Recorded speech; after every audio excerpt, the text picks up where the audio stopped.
Well, for 50 years, I've spent my life. I started out as a manufacturing jeweller, working in apparent perfection. Precious metals, precious gemstones. And then kids would come and watch me make jewellery after school.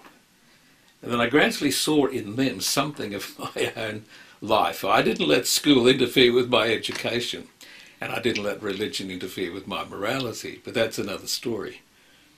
But I eventually drifted into becoming a youth and community worker. And I've been on a journey to understand what's going on. Why do things go wrong? And now I've produced a movement that's all over the world. And it's as if I can find somebody else who cares about what I care about and let them loose in their own countries, they're doing it. It's amazing. I've recently been through a tough time, and in it somebody said, you better read the book of Job. And I thought, oh, well, I'll see. It sounds like a bit of a depressing book. It's about suffering. And then I found a remarkable young character in it. I had been quoting him for a long time, but not realised the context he was speaking out of. And I've written a book. It's called Elihu's Key, and it's inspired by this young man, Elihu. And let's go back to have a look at the book of Job to start with. Job is one of the oldest books in human literature. It's the oldest book in the Bible. We think it was written around about the time when a man called Joseph was helping organise Egypt in the middle of droughts. And that's before Moses, and that's before Jesus, and it's a long time before Muhammad. So what's the insight?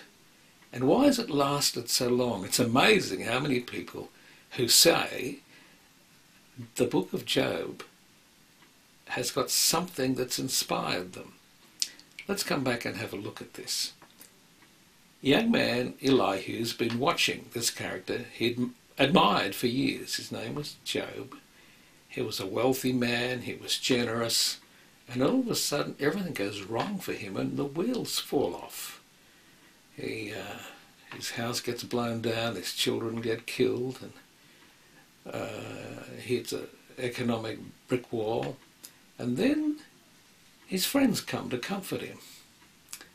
And they say, well, they've got nothing to say, basically. They've got cliches. They say, well, you must have done something wrong, you must have shot a Chinaman or something like that. And this young man amongst them is just quite observing, and he's Elihu. And there comes a time when he can be silent no longer. He's fed up with Job, who seems to be enjoying his poor health, if you know what I mean. He's a victim. And these blokes who have nothing to illuminate and to encourage. But he says an amazing thing, that it's lasted all these centuries. He says, it's the breath of God in a man, the spirit in a man, that gives understanding. One of the great questions of our personal existence is, how do we know? It's called epistemology, it's a big word, but how do you know? It's amazing how little children are confident in what they know. In fact, recent research has shown little children have an innate sense of God until we start trying to give them a concept of God. And then they start becoming atheistic. How does knowing work? Let me tell you right now, as you're listening to me, there are 4 billion bits of information pounding your brain. But you can only grasp 4,000 if you're lucky, but 40 if you're normal. So much is going on that we don't comprehend. So how does understanding work? How can you even make sense of what I'm saying? Well, he says it's the breath of God in a man, the spirit in a man, that gives understanding. In the landslides, in our snowfields and bushfires, there's something more. And in our quieter moments we know. When we're watching a movie, sometimes if it's a goodie, tears rise. And they take us by surprise. If we see a wonderful sunset, if we're present enough to it, we'll go, wow, and we'll know there's not enough words to grasp it. We can grasp a culture by having a look at when do they laugh, when do they cry, and when do they go, wow. Lying behind all things is this profound thing that Elihu is talking about, the human spirit. And it's gone missing. We don't respect it. It would transform our approach to education, our approach to politics, our approach to economics, psychotherapy, on and on. It's the great missing element of our modern society. It's there. Every now and then a song will come up and it'll catch us. Some songs just brainwash us, but others leave us with something lingering. So as we tune into this, we'll find our story.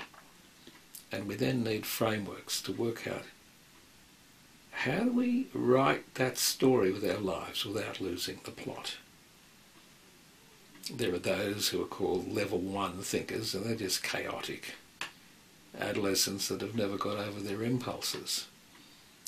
They all need some framework to give shape and form.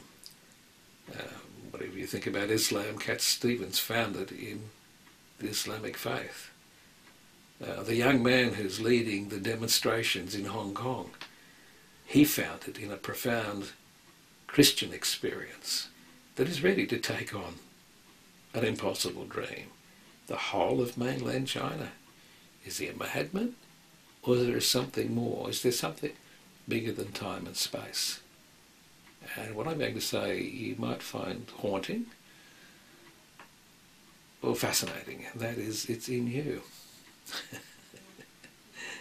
And what we need as we move further into this century is more insights that will nourish and strengthen this part of who you are.